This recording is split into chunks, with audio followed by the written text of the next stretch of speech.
lot of the paintings that you see in my house are from memories of when I was a child and we left Budapest. So this is part 4 of the good old days. So the Hungarian Revolution actually started by the discontent with the communism socialist government. You know, they were censorship of religion. They forced to export food and goods, you know, while the Hungarian people were starving. They suppressed voter rights. I mean, it was total communist socialist, and people were fed up. Fighters thought that they could make a difference, and they showed.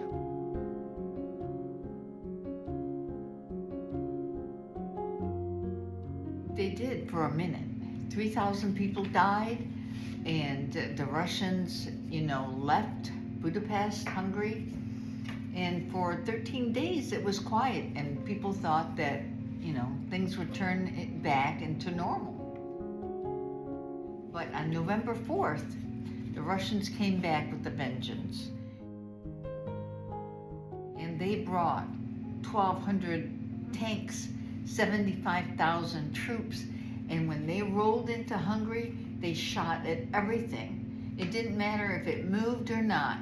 Buildings, windows, people, they shot at everything because they were mad.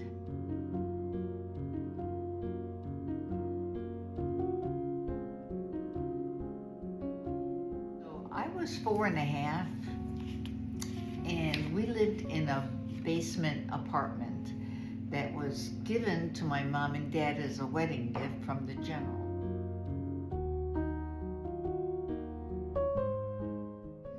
And it was a one-room basement apartment, had windows on top with bars on it, and my bed would face the window up there. And I could see people walking. I mean, you could only see them up to their knees, but, you know, it would keep me entertained. The morning of November 4th, it was early in the morning, and I remember the earth shook. There was a loud roar. It was the tanks rolling down our street, and the whole place shook. And I could hear my mom and dad, you know, yelling in the back, you know, pack this, pack that, don't grab this, don't grab that, we got 5 minutes to leave. And my dad scooped me up out of bed, and he's like, grab your sock doll, we gotta go. And I remember him holding me so tight and running down the alleys. Outside of our house, you could see the chimneys from the winery.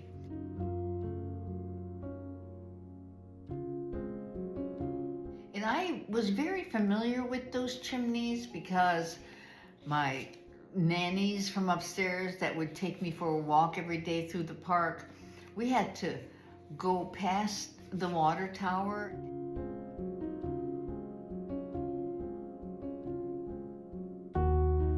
Just as soon as we went around the corner, you could see this huge building with several chimneys coming out the top. They used to help me count the chimneys. It was a winery. And so on the morning of November 4th, when my dad scooped me up and we were running through the alleys, we were heading towards the winery. And I could see it, you know, as we were running.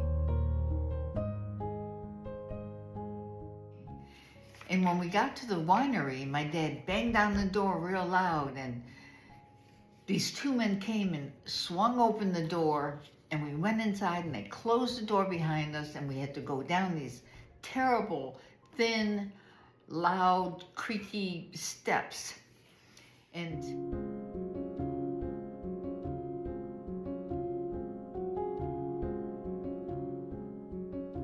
this was not an ordinary winery. This was an elaborate 20-mile labyrinth of tunnels that led all throughout Hungary.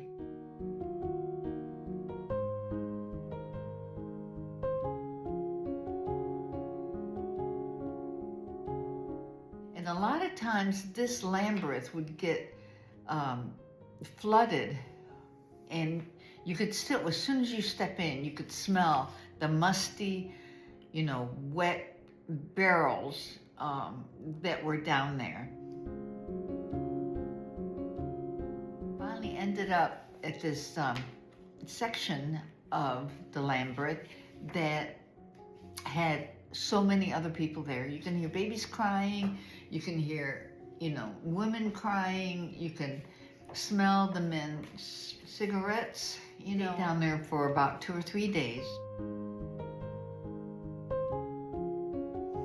And finally, the Red Cross volunteers came and said, we will help anybody that wants to leave Hungary through the border. All you have to do is give us money or gold, your rings, and we will escort you. So my mom and dad decided to give up their wedding bands. And my mom had a little necklace that she also gave up. And the Red Cross volunteer, and of course the Red Cross was using the military vehicles, to get people out of the area so that they wouldn't be noticed. So they took, my family and another family and shoved us into this military truck, and we had to stay down, and they drove us for a long time to the border between Hungary and Austria. And as you would have it, November 4th, was the coldest day of the year. I mean, it had a snowstorm and an ice storm, and there was snow on the ground. And so when they let us out of this truck, another volunteer came to meet us, and he brought us coats and shawls because it was freezing cold. And we were about 4 or 5 miles away from the Hungarian-Austrian border. And so again, they had to drug me. They gave me, sleeping pills or something so that I would sleep and not make noise, because they had to walk the 4 or 5 miles. And the Red Cross volunteer and my father alternated carrying me on their shoulder. When I woke up, we were all laying in snow, and it was cold and it was freezing, and I couldn't even move my fingers. He took off his coat and he wrapped it around me, and we continued laying in the ice. And the Red Cross volunteer said, okay, so here's the deal. When the flares go up, you lay down flat. When the flares die out, you can run from one bale of hay to the next until you get to this farmhouse where a farmer is taking in refugees. And the flares would die down, my dad would grab me, we would run to the bale of hay, and then we would run to the other one. And we were almost at the farmhouse when a soldier came around and pointed his gun at us. I remember my father taking a deep breath and grabbed my mom's hand, and I'm sure he thought that this was the end.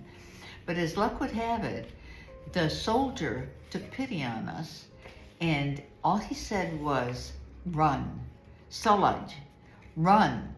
And so we ran. My dad grabbed me, and we ran as fast as we could through the snow and the sleet. It was sleeting and snowing. My face was covered in snow. And we finally got to the farmhouse.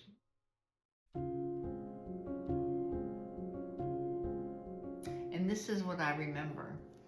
I remember walking in, and it was warm. They had a potbelly stove, and they had given us a bowl of warm water, and they had coffee or hot cocoa, and we got a bar of chocolate, and we got a corner of hay where we could lay for the night.